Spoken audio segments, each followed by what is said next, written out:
Hello and welcome to the York Festival of Ideas. My name is Julia Touza. I work here at the University of York, and it's really a great pleasure to welcome you here and see doing the opportunity to do events again face to face. So we have here today Mike Dilger, which you all know is an ecologist, a natural history presenter, and a writer. Mike has a long life passion for the natural world, and he has a profound and encyclopedic knowledge of the flora and fauna. He has been in expeditions in a wide number of countries, from which he has accumulated profound experience from the British, but also the tropical South America, South America wildlife. Okay, so he has also knowledge on nature in Vietnam, Arctic Canada, and Tanzania, many other countries. So I think my passion is to bring the beauty of the natural world to a broader audience like today, with enthusiasm and insight. So today he will be sharing with us his mission of finding and seeing 1,000 wild plants in Britain. Okay, so back to you, Mike. Julia.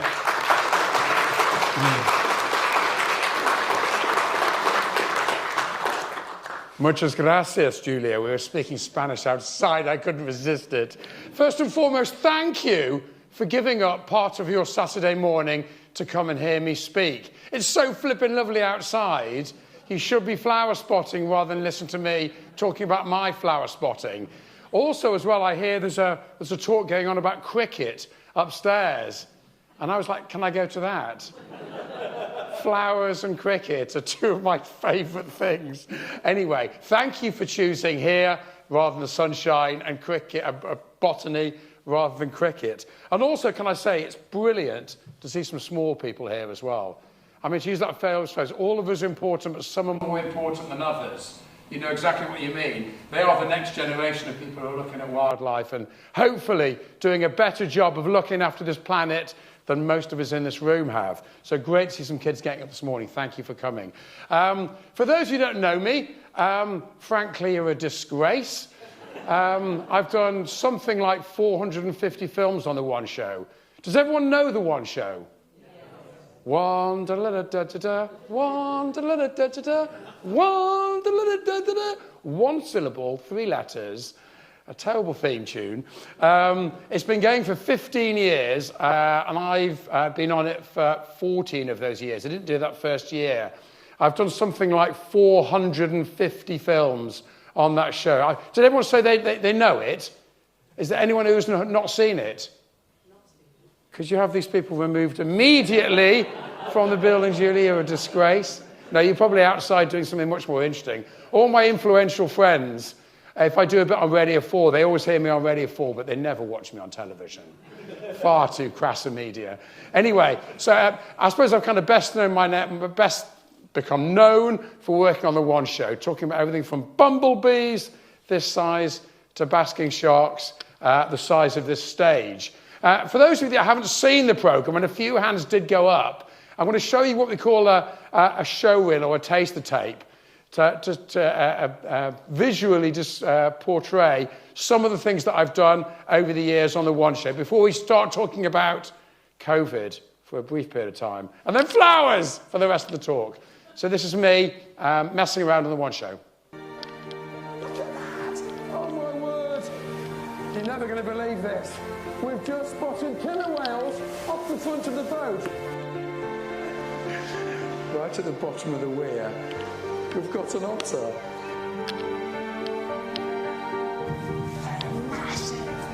There it is! Oh, I've just seen the dorsal fin and the tail fin together. It almost looks like there's 2 sharks. It isn't, it's just one very large one. Stuart's going in for one of the chicks. Quite feisty, they're huge in fact. There's a kingfisher just over my left shoulder. It's so exciting. There he goes, there's the blow! There's the blow! I'm suited up, I've got my flippers, snorkel and mask. The only way I'm going to estimate the size of that beast is to swim next to it. I can't believe I've got a golden eagle in between my hands. Wow. Just caught a little bit of those massive pectoral fins there. And here it comes again. This golden eagle chick in my arms has to be the most precious thing I've ever carried. Oh my word, that is a life highlight. Oh yes! Get in there, saw the fluke. Oh, that was glorious. Absolutely brilliant, my first comeback. Oh, what a day. That's why I watch wildlife, for moments like that. So there you go. Me having a lovely time travelling all over Britain, filming these amazing spectacles, from bumblebees to basket sharks and all that kind of stuff, everything in between. I suppose if you think about natural history presenters, I always think of them like a solar system. You've got David Attenborough as the sun. You've got maybe Chris Packham as Earth. Steve Baxter's Mars. You've got Kate Humble as Venus. I'm Uranus, going around the outer echelons of the universe. And probably David Attenborough is Britain's, well, the world's most travelled man. There's hardly anywhere that amazing Sir David Attenborough hasn't been to. My two big heroes on television were Sir David and David Bellamy, the two Davids. But I'll tell you one thing I've got on David. He hasn't been to as many places around Britain as I have, courtesy of work on the One Show and Inside Out. Right up here, you've got the Outer Hebrides. And I've sailed right out to kind of St Kilda and Rockall, that's in the news recently, and the Monarchs over here. And I've been so lucky to absolutely hammer these wonderful islands that we call home. So there I am, having the most amazing job. If Carling Black Label made jobs, mine would be one of those jobs. And then, COVID hit. It's a weird time, wasn't it? You look back on it now and think, did that really happen? I often say, actually, it was the worst of times, and in some ways, it was the best of times. I mean, I didn't lose a member of my family, so I have to be very, very thankful for that. But in many ways, I lost a lot of work. My normal job is travelling around Britain looking for wildlife, and all of a sudden I was confined to barracks. BBC rang me out, no filming. I do a lot of tour leading, no tour leading. A few talks, mostly online. And the writing work carried on, so a lot of my work just disappeared. And everyone who sees me on television thinks I'm employed by the BBC as a member of staff. I'm a freelancer. I'm literally a TV presenter for hire. So I turn up, I do my job, I get paid a daily rate, I go home again. So with all that work gone, I was slightly knocking my knees, thinking, how are we going to make ends meet? But in some respects, it was beautiful, because I have a young lad, and I was at home for the first time, first spring. This time of year, I'm all over the place. Tomorrow, I'm off to Mull for a week, I'm home for a week, and then I'm off to Shetland for another week. So I'm usually travelling loads. So actually being confined to barracks was beautiful. And if you remember that first lockdown, the weather was flipping fantastic. So me and my son Zachary, this is a picture of him very young. I mean, he's been kind of inculcated into the ways of wildlife from a very early age. He's 10 now. That's when he was about 2.5, 3. And he's down on the Somerset Levels looking at a bird called a Marble's Godwit. So the first bird he ever looked at is an incredibly rare one through my telescope. So Zachary's got no choice really but be interested in wildlife. And thankfully, the apple didn't fall far from the tree. So here we are in lockdown. We're not allowed out too much. So what we're doing is we've got our dog, Bramble, our border collie, and we're just walking all the paths around where we live. And just seeing it change beautifully day by day. And normally, I suppose, I'm best known for being a bird watcher. I'm like, you've seen Rain Man, Dustin Hoffman. I'm like Rain Man for birds. I'm like Jetty's warbler, sedge warbler, reed warbler, cuckoo, nightjar, song thrush, missel thrush, blackcap. I can't help it. Even if I'm standing there with somebody who's no interest, if I hear a blackcap singing, I have to go, blackcap. I can't help it. I've got Tourette's for birds. So there we are, walking around, and I'm pointing out these birds to Zachary in this lovely spring of 2020. he's not massively interested. Because he's a kid, he can't see them half the time. Binoculars are quite hard to use until you get a little bit older. And he kept going, what's this plant, Daddy? And I've done a degree in botany. It's a long story as to why I did a degree in botany, because my A-levels weren't good enough to do biology or zoology. But you can do a degree in botany without actually knowing many plants. I think people graduate from biology and they can't identify more than 10 plants. It's astonishing. You get first in biology without being able to identify 10 wild plants. So I knew dandelions and daisies and daffodils, and he started pointing out things like the violets and the forget-me-nots that grow alongside the footpaths and roadside verges. And I did something monumental. Instead of taking out my binoculars, I took up my plant book, and it just took the handbrake off my botany. I just became absolutely obsessed. We all love to learn, but I get down on my hands and knees and, oh, is this a sweet violet? Doesn't smell. Or is it a dog violet? Or is it a kind of pale dog violet? So I'd take my book with me, and it was like being back at university, just learning all this botany. And father and son would go out, and we'd just start to see new things all the time, where we live just south of Bristol in the Chew Valley. So here's my son Zachary with a lovely plant, a member of the pea family called bitter vetchling. So there we are, travelling round, and enjoying the spring, enjoying the summer, but slightly worried about paying the mortgage the next month. And as ever, like a freelancer, I'm always trying to come up with ideas of kind of how to kind of pay the bills next year. And I do all my best work in the shower. It's the time when I'm least likely to be interrupted. It's just beautiful, nice hot water beating down on my head. And I thought, I'm enjoying this botany so much. Why don't I try and have a big botanical year? Like, this was back in the end of 2020. Why don't I make 2021 my big botanical year? Why don't I try and see 1,000 plants in 1 year? And this idea just took hold. And I started to run with it. And I suggested to my wife, and she was like, right, okay. Does that mean you're going to be away loads? She's like, yeah, probably a bit. So I pitched the idea to Bloomsbury, who I've done books before, and they said yes, which meant I got a bit of money coming in to do the book, to do the travelling, to go and see these wildflowers. So there we are. So back into 2020, I had to do some research work. And the first thing you realise is that, there are flowers all year round, from January to December. Plants like groundsel, ragwort and daisies, they can be found on almost every single day of the year. But a lot of flowers are very specific as to when they flower.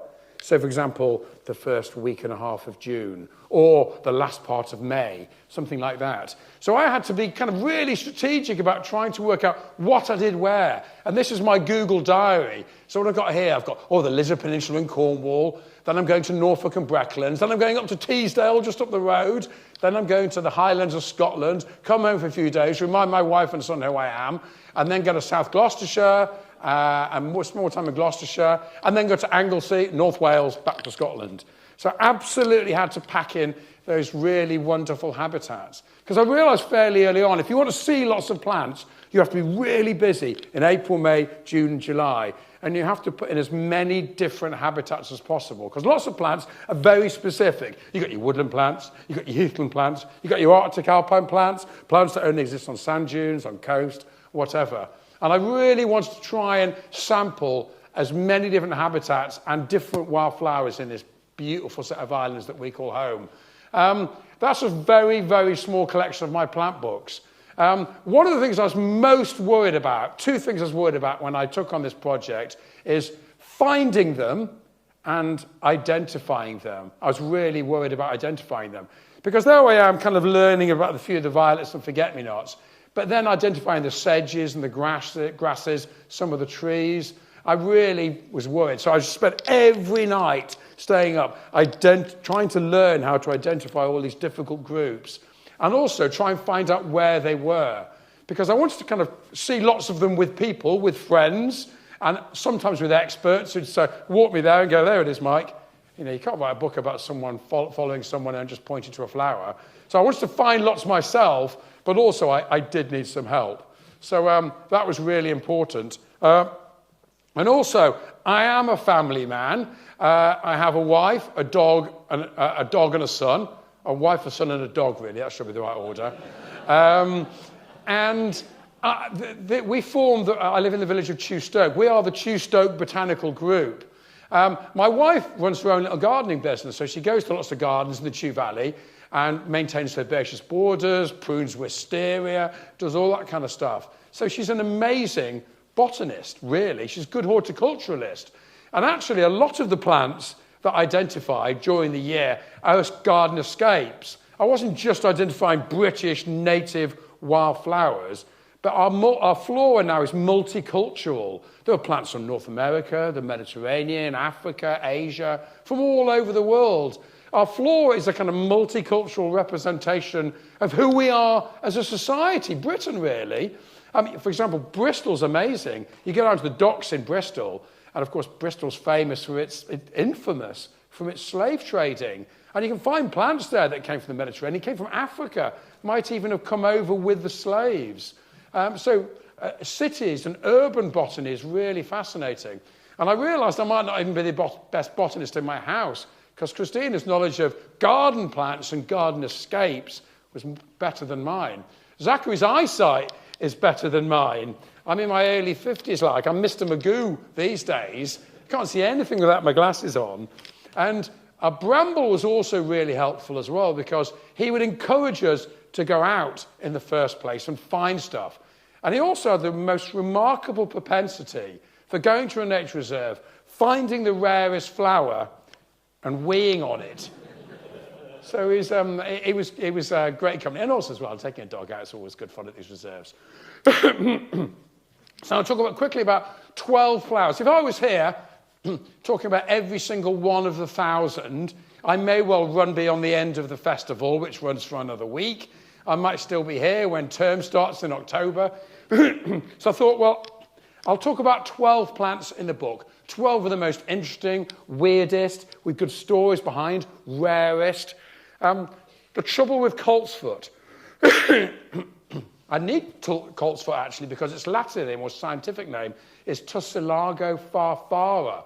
And tussis argo means I give a cough. And the ancient remedy for this plant was grinding up the leaves and supposedly taking a potion that would help with a cough. It was just coincidence that I started coughing thinking about the flower. So there I am in early January. This is an early flower. It flowers quite early in the year, February. And then later in the year, it has these big hexagonal leaves. It's an urban plant. It's a plant of brownfield sites. It likes quarries, forgotten, kind of unbeautiful places that are actually really fascinating for wildlife. I mean, the government these days go, greenfield's brilliant and brownfield's really, really awful. But brownfield is way more interesting than a lot of our green belt, which is was a wildlife desert, really. So anyway, urban botany in Bristol. I'd gone online, looked on Google, and worked out, Google Earth, where all these brownfield sites were in Bristol. I thought, I'm going to go and find coltsfoot. And throughout the year, I became obsessed with various plants. Some got short shrift. Some I was obsessed about seeing. And coltsfoot was one of the ones in the early part of the year I really wanted to see. So there we are. I've identified all the brownfield sites around Bristol Temple Mead Station, built by Isambard Kingdom Brunel. And I'm going there, looking at these sites, and I can't get in.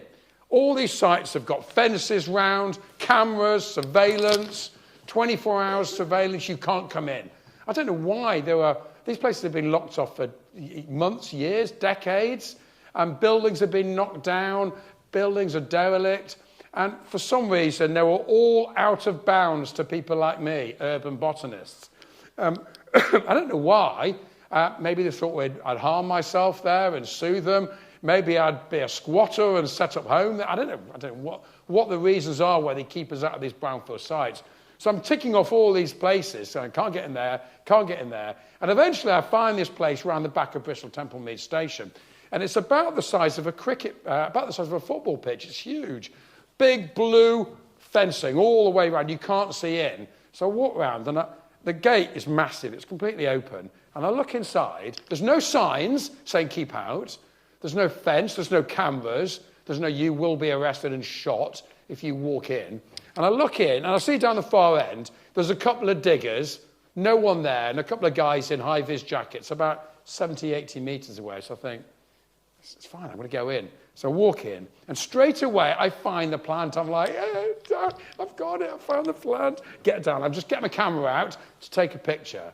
And I get interrupted by this bloke who goes, what are you doing? So he's there in a filthy high-vis jacket with a helmet on. It's like, in an uncharacteristically high voice, I'm like, photographing the flowers. He's like, can't do that.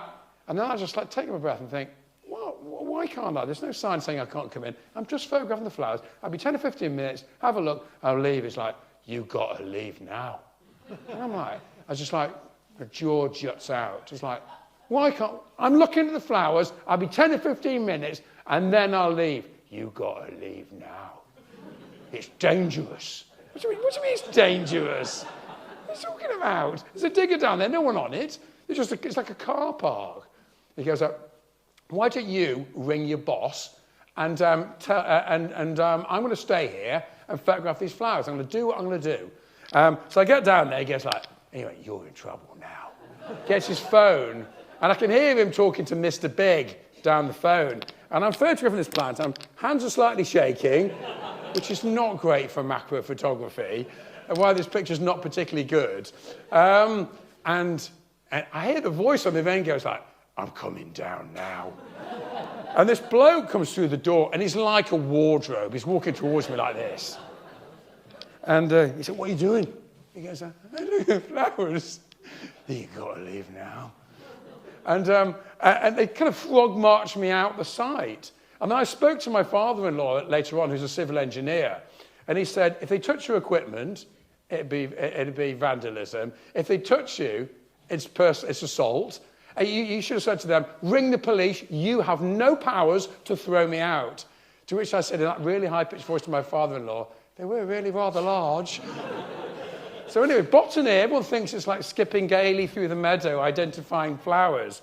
Botany's dangerous. Botany's hardcore.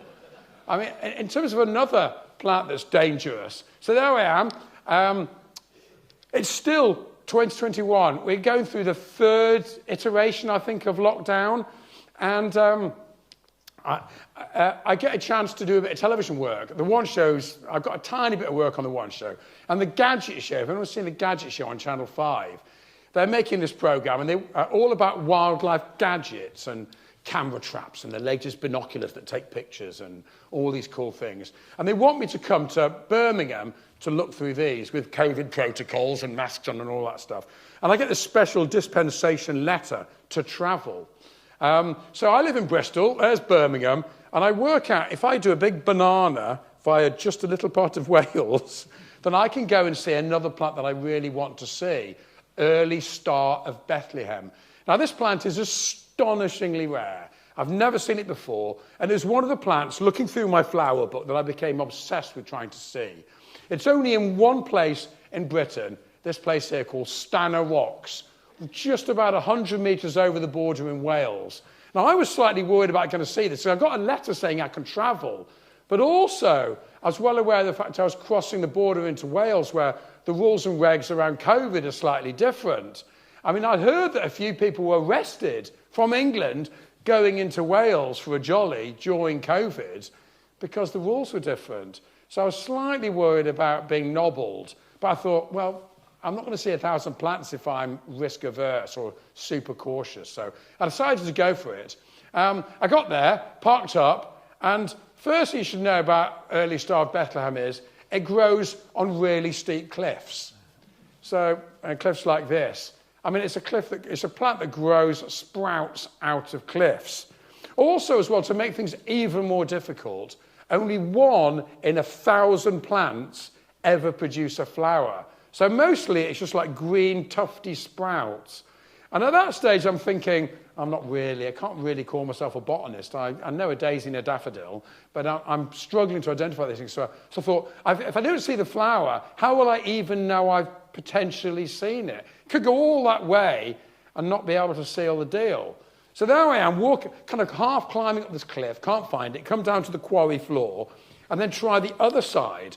And all of a sudden, I'm working my way up these series of ridges, and I look behind, and I realise if I fall off, at best it's an ambulance, at worst it's a hearse. Nobody knows I'm there. It's the middle of nowhere.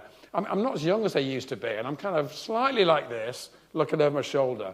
And then I bang my shin on this ledge. So I'm kind of, oh! But I kind of carry on, thinking I've come this far. And I came to a little flatter area, and I see these cages, and I'm thinking, weird little cages made out of chicken wire, supported by half bricks. Maybe they're protecting something. Maybe they're stopping goats or rabbits nibbling a very rare plant. So I look through and I can see these little green tufty sprouts thinking, that might be it. But I really don't know. I'm not good enough to be able to say for sure. So have a proper look at it. I'll photograph them. I'll photograph those little green sprouts and see if I'm right, see if that's the plant. So lie down, photograph the leaves, and then I get up, put my foot down, and right by my foot, one little tiny flower. It's weird, this plant. Its kind of its flowers or its petals are imperfectly formed. They're a little bit like this. Half bitten, half eaten, don't come out properly. It's such a beautiful, it's so imperfectly formed, it was perfect. I shed a tear. I was so excited. I took a photograph of it, limped back down to the car without whacking bruise on my shin. Totally thrilled with seeing this wonderful plant. So there we go. That's early Star of Bethlehem.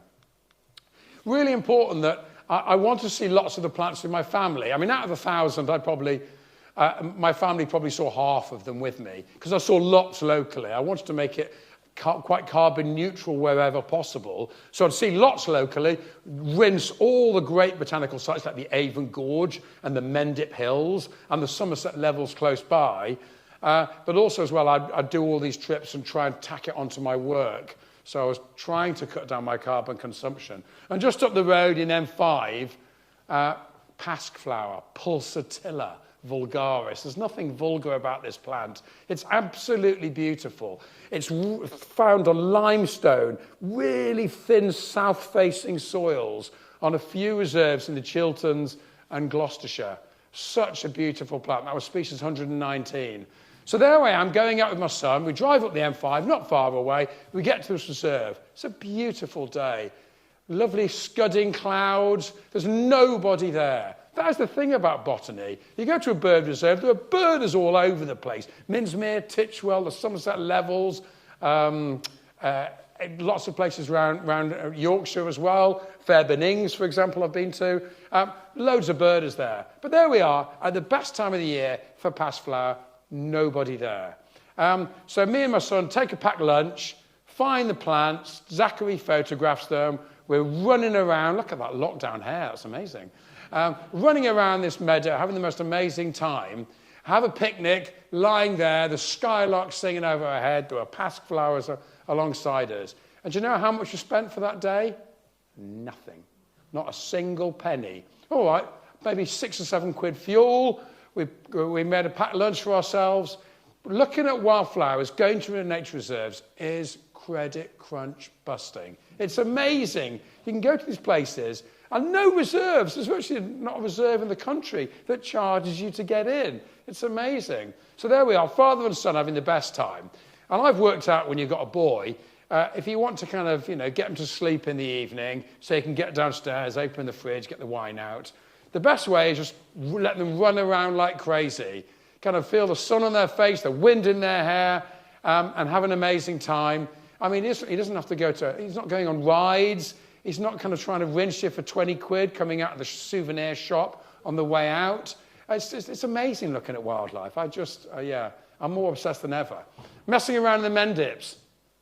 I live right near the Mendip Hills AONB, which is an area of outstanding natural beauty, and going to the Mendips and suddenly getting to know places on my own doorstep. I've been there for 10 years and been to the Mendips about 4 or 5 times. But getting to know them botanically was absolutely amazing. This huge, big Carboniferous limestone lump running between Wells and Weston-super-Mare, really, just south of Bristol, and near Bath and Glastonbury, for those of you that like rocking the free world. So here I am on top of Cheddar Gorge, looking right down at Cheddar Reservoir. There's there's Breen Down, that's Cook Peak, there's Breen Down over there, that's Brent Knoll, the M5 runs down here. I mean, look at that view, it's flipping amazing. So there I am, looking for all these amazing plants, and once again, obsessed by a few. I really want to see all these rare local plants. One was this weird plant called purple Cromwell. It's found on the Mendips, South Devon, and West Wales, and a few other places beside. And it flowers now, kind of probably slightly going over. Probably late April is the best time. So I'd heard that Cheddar Woods was the best place. And it's privately, it's a nature reserve run by Somerset Wildlife Trust, but it's owned by the quarry over the back. And there's loads of problems in this reserve with ash dieback. So it's really dangerous to go in because, if it's windy, the ash dieback makes the trees really brittle, the ash trees are dying, the branches are going to come down on your head. So you're not really allowed in, kind of. So there I am going in there, walking along the public footpath, which I'm allowed to do, and I can't find this plant. I spent 3 hours looking. I've suddenly realised that I'm looking for a plant that's violet blue coloured amongst millions of violet blue coloured flowers, which is bluebells. So it flowers at the same time as bluebells. So I realised early on I might not be the best botanist, but what I am is a dog with a bone. It's like, I'm going to find this plant. I was meant to be home 2 hours ago, but I'm not going home until I find this plant. So wandering all over the place. And then eventually I do a tiny bit of trespassing along this path that says, do not enter, it's dangerous. And once again, danger, botany. And I first and foremost find the leaves. You can see these amazing leaves. I look down and think, those leaves are weird and different. And my eye went down, down, down, down, bing! They're so beautiful. And I just realised that botany is the most amazing thing. It takes you to amazing places. It takes you to beautiful locations. Spring in a woodland, there's no place I would rather be, bar possibly Lord's Cricket Ground. It really is amazing.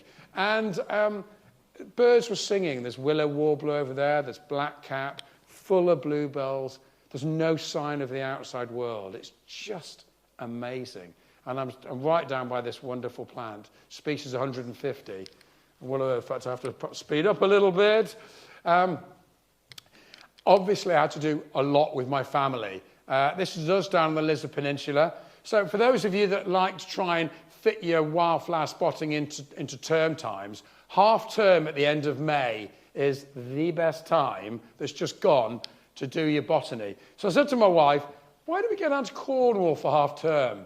And she was like, narrow-eyed. I was like, what plants do you want to see there then? She just totally got my number.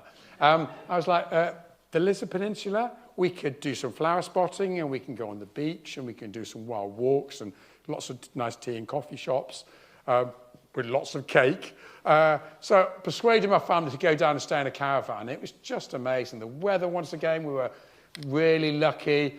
And the Lizard is such an amazing place. It's probably the most important location in Britain for wildflowers. Probably the Lizard and Ben Lawes up in Scotland, with Teesdale not far behind, and Breckland maybe. We went down there, and it was amazing. I'm a really early riser. I was up this morning at 4:30, which is quite late for me. So I go out early, do some botany, and then we go on the beach and do some kayaking and do some walking, and it's just the most fabulous time. And this is a place called Caerphillian Cove, just north of Lizard Peninsula. And that area you're looking at there is probably the most botanically important part in Britain. The lizard's got probably more species, endemic species. So endemic is a species you can find there and nowhere else in Britain. It's got probably more endemic species than anywhere else in the UK. And this is a famous area where the Reverend C.A. Johns, who was a very well-known botanist in the 19th century, he was a schoolmaster out of Helston. And he wrote this book saying, "Are you on the lizards?" He did a famous hat trick where he put his hat down and he covered something like 10 incredibly rare plants in just his hat. The density of rare flowers is so remarkable here. And the lizard is best known for its clovers. So if you think about the three-leaf clovers, there's red clover and white clover, but there's loads and loads of rare ones as well. And this place, the lizard, has got 3 species, long-headed, upright, and twin-headed. You can't see anywhere else in Britain apart from the Lizard Peninsula. So there I am going down there, and I'm thinking, I don't quite know where I'm going. I've got one chance to see these flowers, and if I see them, if I'm in the right location, I'll see them, will I be able to identify them? And for once, I finally met other people, and the chap standing up right there is the BSBI recorder, or the Botanical Society of Britain Islands recorder for West Cornwall, who happened to be down there showing a couple of people round. And I knew one of the people he was with, who I've interviewed on television, and he was like, Mike! I was like, Gareth! And I just joined them. Can I join you? You've not got any options. Can I follow you around and see what you're looking at?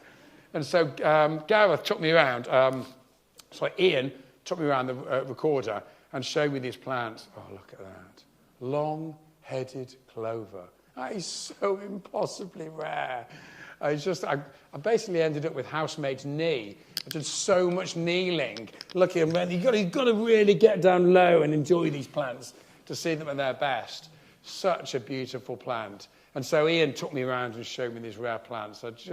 I was like a pig in clover, seeing these plants. In revered company, I mentioned Breckland, obviously in East Anglia, a really super place. And the reason why Cornwall and the lizard is so good is because it's got this special serpentine rock. It's all about the geology with plants, because the geology dictates the soils, and the soils dictate what plants live there. And because the geology is really interesting, because it's got this serpentine rock that's very high in calcium, but also very high in magnesium, it likes calcium-loving plants and calcium-hating plants are all together. And on top of that, it's a Mediterranean feel, so hardly get any frosts. It's a little bit like the Mediterranean. So the Brecks is like the middle of the continent. It's a cold continental desert. So right by Brandon, which is in the heart of Breckland, you've got the village of Brandon holds the record for the coldest nighttime temperature and the hottest daytime temperature in all of England. So it's a weird place. Really cold in the winter, really hot in the summer, very dry in the rain shadow. So it's like right being in the middle of the continental steppes. So you get these weird plants you don't see anywhere else. And it's also like a bit like a sandy desert. It's ancient sands have blown in. So Simon, a chap there, is Simon Harrop, who wrote Harrop's Orchids. Simon has become my botanical friend. I go out with one of Britain's best botanists looking for wildflowers. And Simon said, be prepared, the plants in Breckland can be a touch underwhelming. You've got that little red, scratty thing there. It's Crassula tilea, which is a type of stone crop. I mean, it's a real plant for the connoisseurs. It's not, it pasques flowers at one end, this one's at the other. But it's a rare plant. But also it's got weird things. This is called perennial narwhal. Narwhal is the kind of cetacean tusked from the Arctic with its tooth that comes out of its mouth. But this plant is the only plant that went extinct in Britain has been successfully reintroduced. So these are translocated plants. So finding this was a real wonderful bonus. And here's, look at that. You'd look at that as someone who didn't know about plants and think, that's crap. There's nothing there of interest. That's the Breckland, all those lovely trees there. But the Breckland, the Corsa confined there, is introduced. It's basically a forestry commission plantation of no interest botanically. And you look at the sign for Breckland, it's got conifer trees on. It's like, what? But that is how it should be, like a desert, dry, parched. And this is where all the weird, interesting plants are. Lovely. A date with destiny. Just up the road from you is Teesdale. That's the famous Cow Green Reservoir, which was built, I think, in the 70s or 80s, much to the consternation of botanists, because it flooded a huge part of this Teesdalian landscape. So you've got Widdybank Fell and you've got Cronkley Fell. The Teesdale assemblage is what they talk about. So in Teesdale, you've got these amazing, weird geological formations where you get this limestone that's been metamorphosed and created this kind of sugar limestone on top of acid. And so the water trickles through, but it's moorland, it's high up. So it's kind of Arctic, but it's limestone. And it's weird. So you get plants there from the north of Scotland, and you get plants there from the south of England, all mixed together. So plants you'll only find on a few Scottish mountain ledges, you'll find in Teesdale, but also plants you'll find on the beautiful, glorious South Downs, you'll find in Teesdale as well. And this is a really rubbish photograph taken by my iPhone, and that is the home there of Teesdale sandwort, the rarest plant I saw, just about the rarest plant I saw during the year. And this is all this lovely sugar limestone grassland. So it looks, to the untrained eye, totally rubbish. Botanically, it's mind-blowing. I mean, look at that. I went round with the warden because you can't find these plants in 1 or 2 days without some help. So I managed to get a hold of him, and he invited me to go and see some of them. And this is alpine bartzia. And I walk around this upland meadow looking at these amazing plants. And I'm now getting to the stage where I can identify plants. And I'm like, wow, it's gorgeous, purple and hairy. And I've no idea what it is. And so the warden said, alpine bartzia. So this plant exists in Teesdale and virtually nowhere else, well, nowhere else in England outside of about 3 or 4 mountain ledges in Scotland. What a plant. Absolutely flipping gorgeous. 410. I've got to speed up. Oh, my word. I'll go fast as I can. I spent a lot of time up in Scotland. One of the plants I really wanted to see, obsessed about, is one-flowered wintergreen. The scientific name is Monoesis uniflora. Monoesis means one-flowered, and uniflora means one-flowered. It's like New York. So good they name it twice. And this is such a beautiful flower. It's an evergreen, so it has an evergreen rosette. And this impossibly beautiful stem comes up with this gorgeous flower. It's called St. Olaf's candle. So I went up there with my friend Sue and her dog. We ran the dog around at another site and then went to this one plantation right up in Sutherland where it grows really well. And Sue's dog found the plant. Did a wee on it, found the plant, and I'm just getting down to photographing it when the dog comes down to see what I'm doing, stomps on it. But fortunately for me, it's common around this site. And also, when it's pollinated by bumblebees, they do this amazing thing called sonication. So they beat their wings at such a frequency that the pollen literally is buzzed out of the anthers, and they collect the pollen that way. But actually, the seed that sets is completely sterile. So it only grows by underground rhizomes. So the whole production of this stem and the flower, going to all that effort to produce the pollen, it's a complete evolutionary waste of time because the seed is sterile. But it wasn't a waste of time to me to see this beautiful flower. There we go. Weedy wonderment. I'm rushing on now. One of my favourite groups of plants are weeds, arable weeds. The word weed is a funny one anyway. People talk about weeds. A weed is a plant growing where you don't want it to be. And I love weeds. I mean, I go round city centres like York or Bristol or Bath or anywhere, and I love seeing weeds around the city centre. And the people I call them the neat and tidy brigade, who want the council going around with a knapsack sprayer, spraying herbicides. So they want perfect pavements, no weeds along the roadside. They're people. What's wrong with those people? I love those weeds because they attract in the butterflies and the pollinating beetles and the flies, and that's part of the beautiful ecosystem. It's nature reclaiming. I can't stand sterile environments, so weeds are wonderful. But particularly arable weeds are the most beleaguered group that we have in the UK. This is ground pine. I went to Ranscombe Farm in Kent, which is a reserve run by the wildflower charity Plant Life.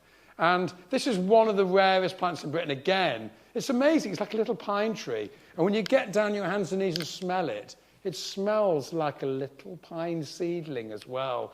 It grudgingly produces a few small flowers. One of the plants I was really obsessed about seeing, 738. Plants on the radio. I'm almost there.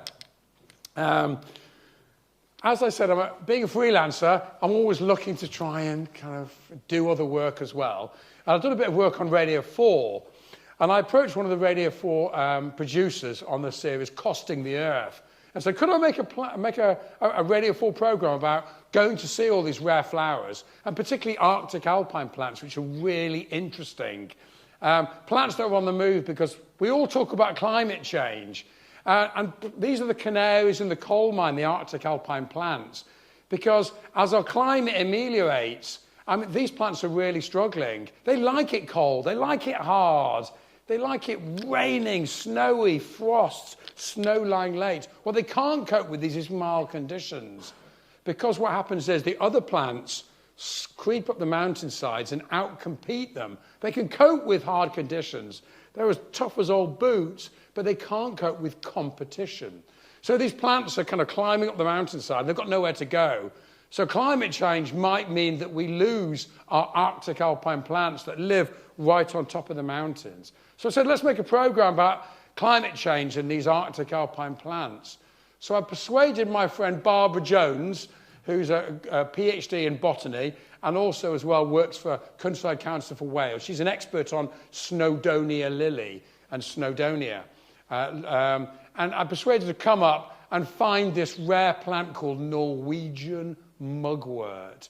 It exists on 3 mountain tops in northwest Scotland. It's found there on 3 mountain tops, in Norway, and then the Urals. And it's such a rare plant, it was only found in about 1951, I think. So there we are. This is not a walk up Pen y Fan or up Snowdon. This is a mountain in the middle of flipping nowhere. So, and also as well in northwest Scotland, the weather can be atrocious. So there we are, walking up, where we get there at the lay-by. The previous night, there's the mountain, it's looking beautiful. So we think, well, we're going to have good weather tomorrow. The following day, I've not got the shot actually, but it's completely fog-bound. It's raining, we're in the lay-by, and I'm thinking, oh, we've blown it. We're never going to see it. We'll never climb this mountain. It's too remote, too hard, no footpath. Oh, it's all going, it's ready for it, it's going wrong. And Barbara stood outside and she went, I think it's going to be okay. I think it's going to be clear at the top. So we walked through this midge-bitten moorland, through this boulder-turning ankle-turning boulder field, following these series of cairns, because there's no footpath. So we get to a cairn and then have to peer through the fog and try and work out where we're going to get next. And then we literally just come straight out of the fog, and it's completely clear. And we get to the top, here's the northwest shoulder, and there it is. Look at that plant. It's like hairy and beautiful, with its head nodding coquettishly. It was the best plant I saw all year. So much planning went into seeing this. Once again, I'm quite emotional. A little tear, more than a little tear, going, here it is. I was so thrilled and so relieved to see it. I've got one plant to go, and then I'll miss that starfruit because I'm running behind, and I'm on plant 999. I've seen 999 plants. It's the end of August. I want to go with my family and see a cracker. I go to a reserve called Uphill, right by Weston-super-Mare. I've been scanning through online. There's a wonderful group who helped me a lot called the Somerset Rare Plants Group. And they've got a lovely online database of all the rare plants. And I'm thinking, what can I make my 1,000th plant? I can go with my family and see the 1,000th plant. I know, I'll go for a plant called Goldilocks aster. Going gold to gold. I started off with groundsel, groundsel to Goldilocks aster. Groundsel was my very first plant. Goldilocks aster were my last. Unfortunately, it's on another cliff face. So there I am, wandering round, dragging my family behind me. My son's bored. My wife is like, will this take much longer? I can't find the plant. I'm like a dog with a bone. Christina's saying Zachary's hungry, the dog needs some water. What's going on? And my son at school has this thing called Perseverer of the Week. So he's age 10 now. If you work really hard, you get this badge saying you're Perseverer of the Week. And then tension was starting to rise with me wanting to stay and the family wanted to go. And Zachary said, you know that Perseverer of the Week, Daddy? You are Perseverer of the Year. And he is absolutely brilliant, broke the silence, broke the anxiety. And my friend Christina, my wife, Christina said, why don't you ring your friend Helena, who's a Somerset Plant counter recorder, on the phone and say, I'm here, where is it? And I was like, why didn't I think of that? So I rang Helen and she said, hi, Mike. Yeah. What you got to do is you've got to look for a wobbly post on the cliff edge. I was like, I've seen that wobbly post 3 times. You've got to go round that wobbly post. It's not as dangerous as you think. And then there's a little cliff. My wife has vertigo. She's worried about the dog going over the edge. I go round this cliff onto this little platform, and there it is. It's got a millionaire's postcard. I look down, I can see the Quantox, Somerset Levels. I can see the Severn Estuary. I can see Wales in the background. This plant is on this tiny ledge. It hates being nibbled. And there I am. So I'm sitting there. My family can't see me. I completely disappeared from view. I just thought, I've got it. And I climbed back around the post. My family look at me like this. And I'm like, yeah!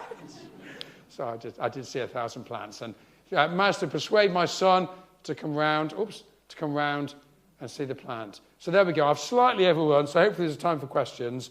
That's 1,000 Shades of Green. I think I'm selling the book afterwards. I'd love it if you came over, buy a book, or just come and have a chat anyway. But if you've got any questions, thank you very much.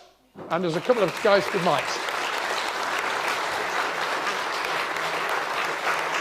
Thank you, Mike. So as Mike said, if you guys have any questions, please wait until the microphone is. There's a lovely couple of folk coming down with the microphones. So here, and Ethan, could you just bring for later the microphone there? So I think we have one question here. BBC do tweet of the day, 6 o'clock. I thought you'd be out. I didn't think you. Anyway, how about you do plant of the day, BBC 1, 6 o'clock evenings? That's such a lovely idea. I would love to do it. Plants is a really interesting one on television. Out of the 450 films I've done on the One Show, 5 have been plants. And I'm always putting plant ideas forward. I still do the One Show. I do a lot of films with my son, actually. I'm always putting forward plant ideas, and they say, we've got Christine Walkden for gardens. And I'm like, no, this is not plants in the garden. This is not dahlias and roses, and it's wild plants.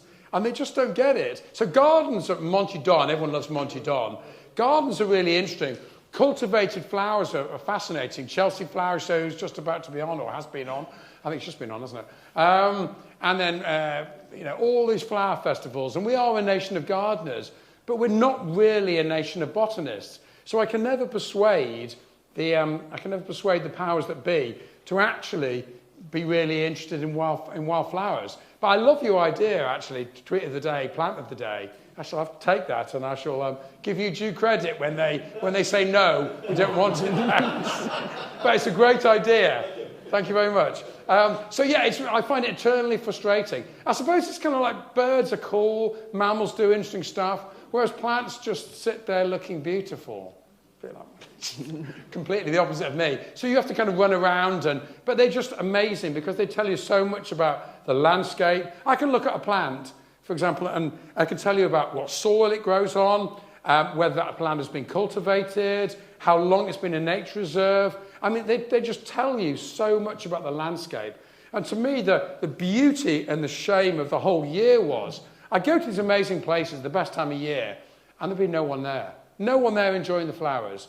Maybe a few orchid reserves, I'd see a few people, because people love orchids. Orchids are like honorary mammals. They're sexy and fascinating. But like the rest of the plants don't get short shrift. I think the whole idea of the book is just to try and get more people into botany.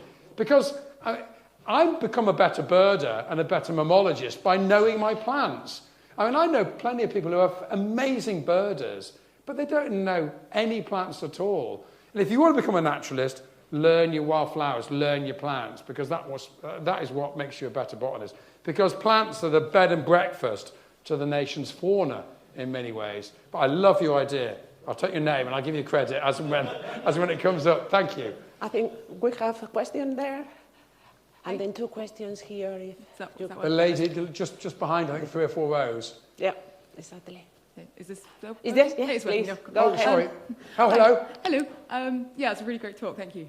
Good, thank you. So, a couple of questions. First one being, do we actually have any idea what the evolutionary advantage is of that producing that flower, the one flower? Why it actually produces a flower if the seeds are sterile? And then also, if you made it to 1,000 in August, how many did you actually see by December? Well, I've got a gazetteer at the back of my book, so I listed every single... I do answer the easy question first. I answered every single... I put down every single plant, and more or less where I saw it. I think I saw something like 1,058, 1,059. And I met a botanist who was the BSBI recorder for Warwickshire, who was a really good botanist. And he said he once tried to see 1,000 plants in a year. The only person I know who has actually kept a year list of all the plants. And he said we gave up, we just couldn't get that far. So I don't know if that's the British record. Somebody may well have seen more than me. So I saw about 1,060 in the year. And I wanted to try and see the plants looking at their best, rather than identifying a scratty amount. I wanted to see them when they were flowering or whatever. I think in terms of the evolutionary kind of advantage, I think a lot of these plants have survived in this landscape, Teesdale particularly. They've survived in a landscape. They're almost like on an oasis. And when the climate was better, more mild or warmer or wetter or even colder, it might have been much more suited to their purposes. There might have been the right pollinator, for example. So they could kind of survive in optimum conditions. And because they've got this alternative strategy, this kind of insurance policy of being able to produce vegetatively, they've been able to hang on. So I think they're in suboptimal conditions, but because they've kind of got this bee policy, they've been able to kind of survive in an environment that's not best suited to them. So a lot of these plants that are the rarest ones, they're ones that are survivors, really. Survivors on the mountaintops from the last ice age, survivors from the Mediterranean, plants that were there when we were a land bridge with the continents, for example, the plants in Breckland. So they're plants that have developed a strategy to hang on.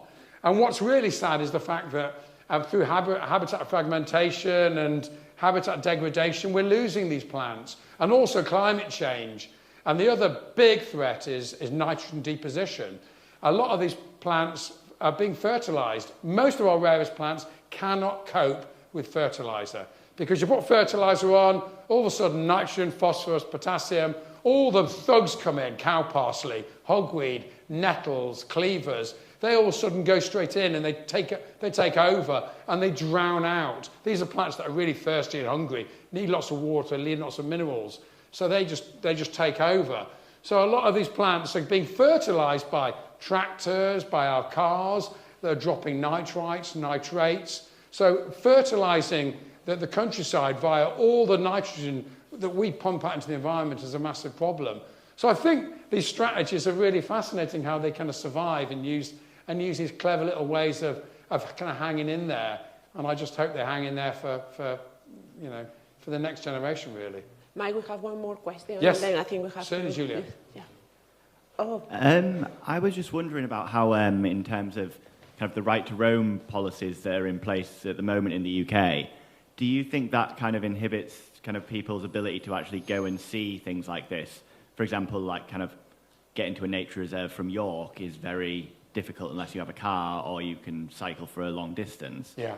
Do you think that, say, for example, the introduction of a policy like in Scotland or in Norway might benefit the actual landscape and the amount of wildflowers available for people to see around the UK? I love the question. I mean, right to roam is a really interesting one in Scotland, where you theoretically you can go anywhere. I mean, you can't go to people's back gardens, but you know, it's almost like a little bit of is it Dartmoor, I think, where you can still exercise that right to roam. I mean, there's kind of two questions really. A lot of these reserves are remote. The Wildlife Trust, I'm a big fan of the Wildlife Trust actually, because they look after a lot of the flora reserves that the RSPB, that the big landowners like the Forest Commission and National Trust might not necessarily look after.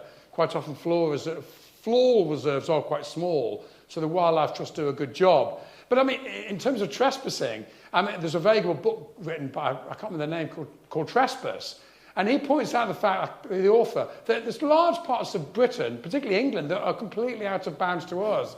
And I was constantly getting told off for trespassing during that year. I mean, not constantly, 3 or 4 times I was told off for trespassing. So it is an issue, the fact that a tiny minority of people own a majority of the land. And they may well have been passed that down because their family historically was friends with a king from 300 years ago. I mean, it's preposterous, really, that they still have the right to kind of keep us off the land. So it is an issue. I think Scotland have got it right, or much better, with the right to roam.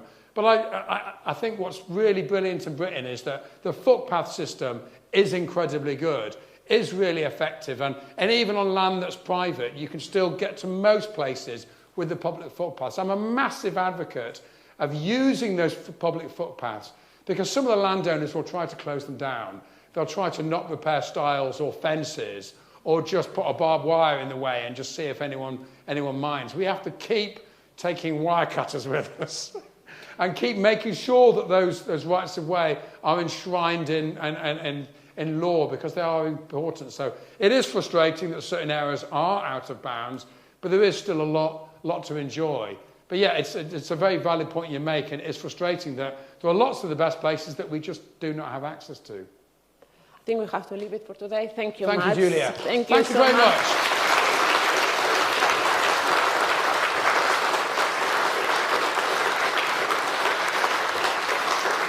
Thank you. I'm well aware of the fact that I had so much to say in the talk that I had to kind of really crush it. I was kind of running for the whole 50 minutes talking. But thank you very much. Enjoy the rest of the festival, and I really appreciate you coming. For those that want to get Julia. hold of Mike's book, it's in our independent bookseller, first line, just outside. And Mike will be here with us in case you wanted to get the sign in the sign book, or you have any, further questions. Of course. And thanks to John and the tech team as well, and the lovely microphone holders for sorting out the talk. Much appreciated. Thank you for coming.